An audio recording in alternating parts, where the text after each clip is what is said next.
Alright, so real quick, I have a set of Ecoboost, they're Gen 2 Ecoboost phasers that were donated to science. A buddy of mine has a 2018 F-150 and it started doing the trademark rattle when it starts up. And so we are going to take these apart, see what's going on inside, and just lay eyes on what actually is broken here. So I'm going to set the intake phasers aside for now and just open up the exhaust. They already had the springs torn off of them, so we'll just get into right here the star bit.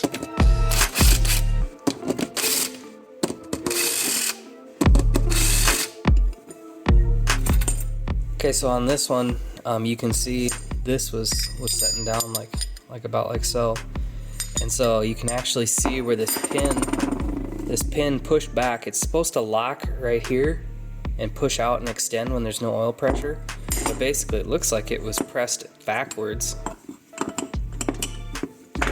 and was bottoming out on the back here and wallered this out and left this big score mark right here as it was backed out. So basically my understanding is this pin right here is supposed to push out and engage right here and lock the actual rotor of the phaser. That's this part right here. This can move back and forth like this, and so basically what's happening is this little spot right here is supposed to lock this when there's no pressure, but clearly that wasn't working. You can see like a little mark right there where this pin was not engaging very well, and then definitely pushed back and through and was eating away at this back plate.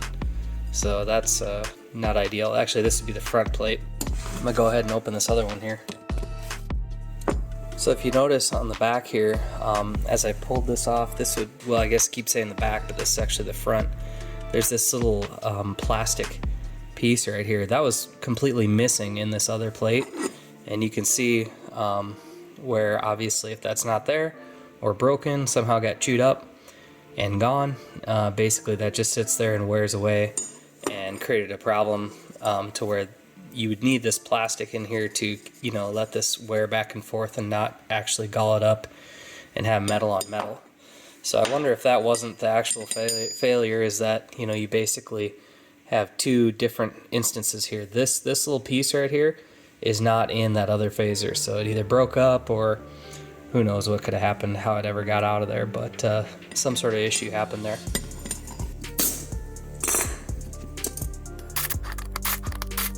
Okay, so now this is one of the intake phasers. You can see the little eye on the front of it. So we'll take the front off, and then again, here's the little piece. Everything looks fine there.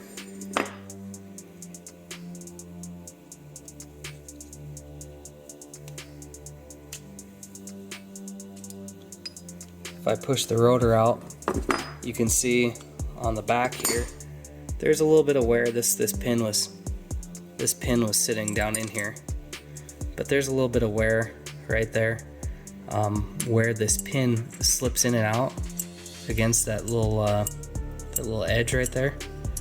And so this right here is like just a little bit rounded off. So it's probably starting to wear, but probably not the main problem. What he was hearing, that this probably wasn't causing too much problem. Seems like it's still locked in pretty good.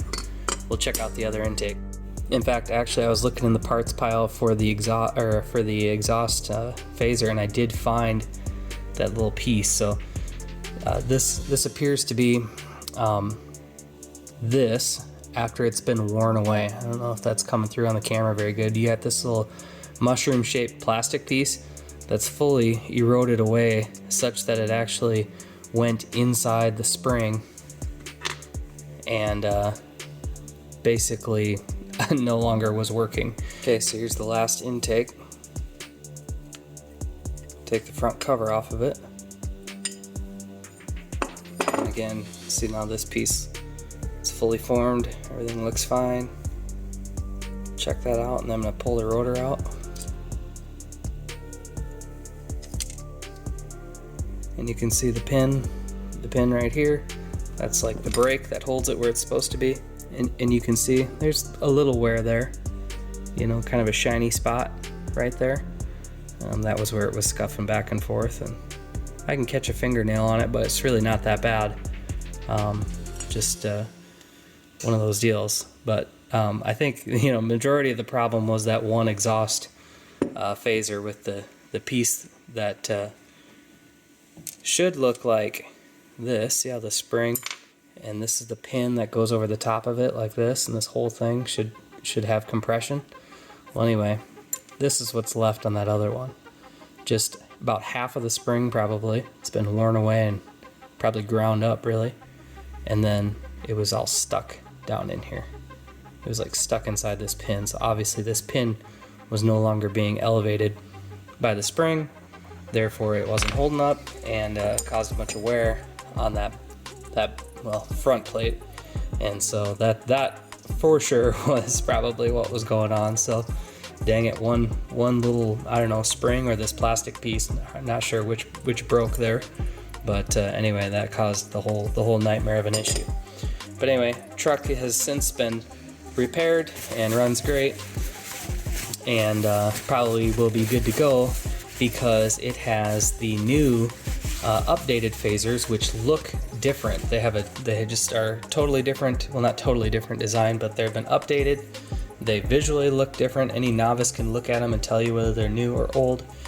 Well, I'd say that it's pretty clear that you know, this piece being worn down to, you know, what's left of it right here, that is the culprit for this set of phasers anyway. And you know, you can see kind of some of the background damage that it causes. Just totally wears into this piece.